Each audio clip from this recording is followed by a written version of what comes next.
Toyota says that it offers a staggering number of electrified options in the United States. In fact, it says it has 29 electrified models. And its sales of these electrified models, they say, are skyrocketing. Now, let's have a look at the facts here, guys. How many of these 29 electrified models are actually EVs? Well, surprisingly, almost none of them. Only one.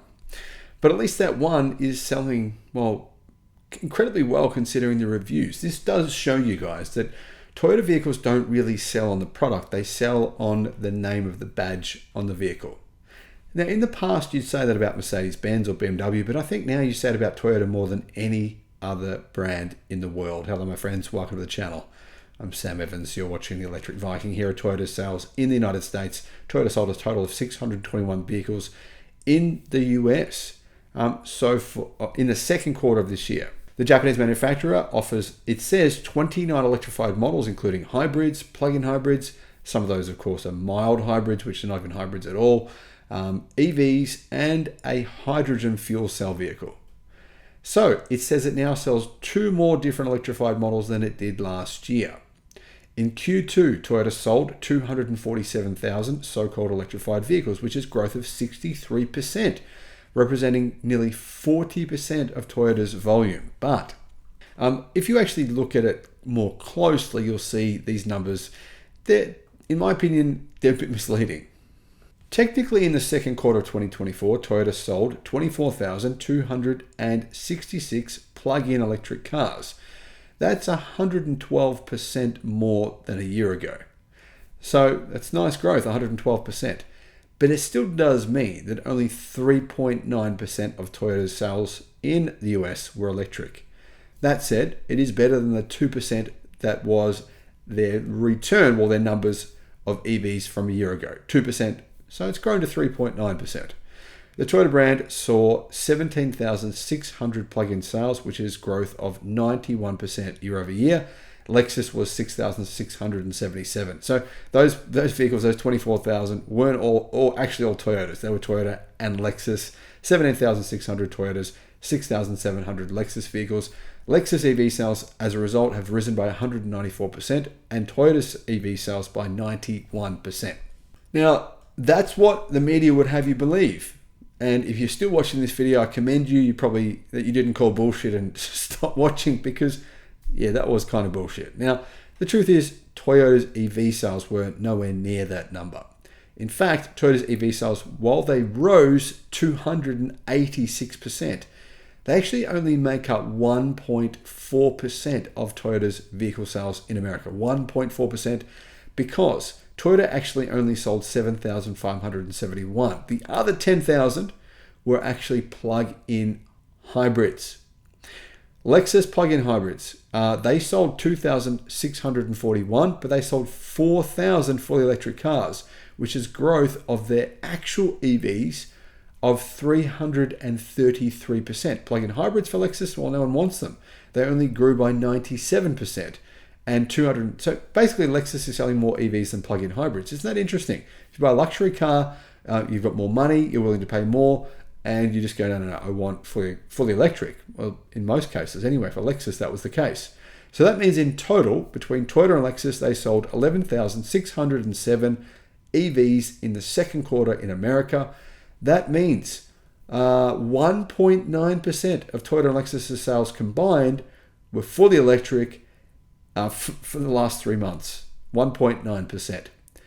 If that isn't a perfect situation for disruption coming from other automakers who, in my opinion, make much better product. Now, if Toyota really thought it sold, if Toyota was really committed to the idea that its EVs are the best, that its plug-in hybrids are the best, that its hybrids are the best in the world, which is what it says, if they really thought that was true, one, why are they using BYD batteries when they criticized them and said that their own batteries were better? That's what they said, but they're using them, right, in all of their EVs. Why does BYD basically make, a lot of the parts in Toyota's EVs, and in China basically make the EVs?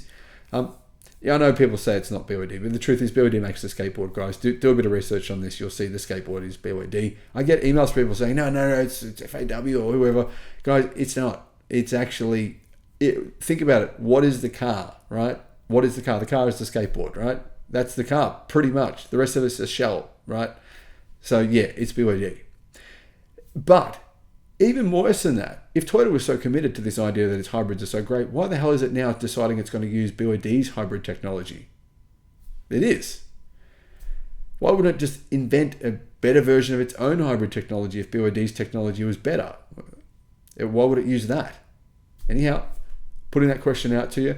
If you just bought a Toyota plug-in hybrid, why did you do that? That's my curious. I'm curious to know. Were you aware when you bought that BYD make better plug-in hybrids and that you'll be able to buy one soon? Now, I'm not saying you should buy one. I don't think you should, but I'm just saying I'm curious. Guys, having a look at Toyota's hydrogen vehicles. Toyota sold 73 in the last 3 months across all of America, where 16 million cars are sold every year. They sold 73. So, what's that? About 24 per month. 24 per month. Yeah. Hydrogen's car sales for Toyota are down 93%. So, last year Toyota sold about 40 a month. Wow. Like I said, guys, hydrogen is finished in America. I know a lot of people don't believe me. A lot of people have called me out on this, but it is. It's time to recognize reality. Anyhow, this does mean that even though we're looking at a very small number, Toyota's EV sales as a group, Toyota and Lexus EV sales together, did increase in the second quarter of this year by 301% to 11,607. Guys, I firmly believe Toyota is in a lot of trouble. Huge trouble. Now, people don't understand this, guys. Imagine if you were really rich, like you were a billionaire, you had $100 billion. Everyone thinks, oh, amazing. You've got $100 billion. That's awesome. But what about if you didn't tell everyone that actually, yeah, you've got $100 billion, but you owe the bank $200 billion. Now, everyone will be like, oh, who cares? He's got $100 billion. He owes the bank $200 billion. What's the big deal? Well, what about if to have that $200 billion loan, you had to keep making repayments and the product that you sold no longer was profitable, and at the same time, sales of that product went down. Now, if at the same time you recognize the fact that your product was, and the market did, not state of the art, in fact, a long way behind some of your competition in terms of its technology, so you decided you had to buy the product. Let's say you decided you were Apple and you had to buy a Samsung phone and rebadge it as an Apple. But in order to make a profit, because you were buying basically from a middleman, you had to sell your rebadged Apple at a significantly higher price than that Samsung. Now, what about if the market found out that all you were doing was rebadging a Samsung? Would they continue to think that you were a brand they should buy on brand? And would you continue to be able to pay back all that debt? Now, whilst things might be looking great, that is the picture for Toyota here. In fact, Toyota has more debt than any other car company in the world. And here's the thing. A lot of people say, well, debt of Toyota and Volkswagen is pretty similar. And it is. It's very similar, in fact, about $200 billion. But the bad news, guys, if you're a Toyota lover, if you're a total Toyota lover, and there's so many of them, I know you guys you hate me, you want to find me and kill me. But if you love Toyota, you have to recognize reality, and it's this. Volkswagen's debt, a lot of that debt is actually good debt. It's debt where they lend money, right? So they're lending money to others, and basically, as long as those people pay them back, that debt's good, yeah? So Volkswagen's debt, about 30% of it, to 30 to 40% is actually loans. But Toyota's debt that they loan out, it's less than 5%. So that means 95% of Toyota's debt is bad debt. Now, Toyota just announced that they are building now.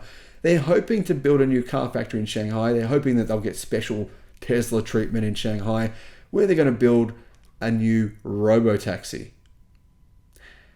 In addition to that, they're also saying that their new EVs will have solid-state batteries, but they don't want to tell us how they work. None of the chemistry. We can't know any of that. We can't know any of the product details, where they're making them, where's the production lines. None of those details have been exposed, but they're building a robo-taxi in China. They're going to build a factory there one day with special treatment from the Chinese government, and that's how they're going to basically turn things around. Thanks for watching.